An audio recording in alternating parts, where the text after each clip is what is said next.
We're very happy to welcome the German delegation.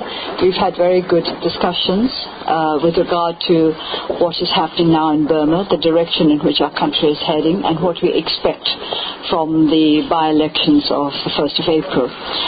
As always, our discussions with members of the European Union are very important to us because we look upon them as our allies in the democratic process.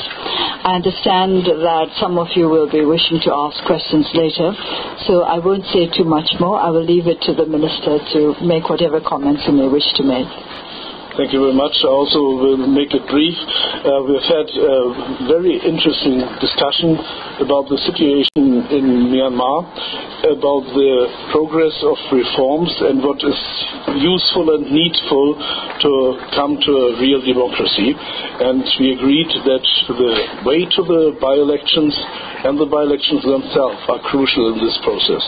It's very important for democracy that the elections are free and fair, but also the campaign has to be free and fair and make it possible that opposition is also able to campaign as the government parties are.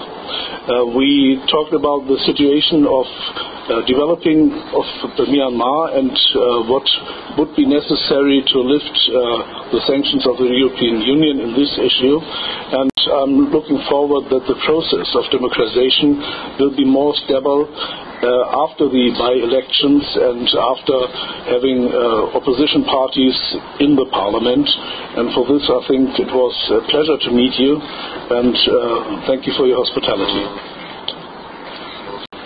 No, I do not think so. I agree with those who think that the question of whether or not sanctions are lifted should be left until after the by-elections. Nobody has actually asked me to join the government, so this is a question that I cannot answer now. That would be too premature and also rather presumptuous. With regard to risks, do you mean that in the campaigns?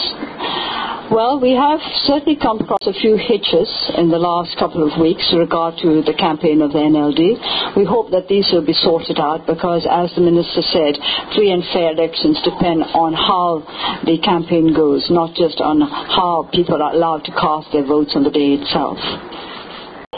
I think that if the run-up to the elections is perfectly free and fair and the voting is free and fair, then it certainly will be time for the European Union to start thinking of lifting some of the sanctions.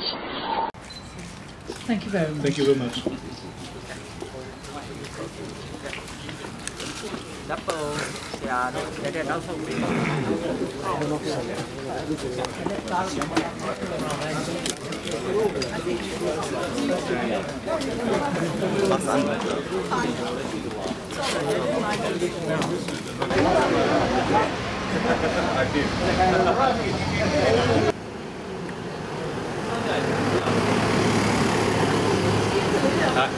Very hot.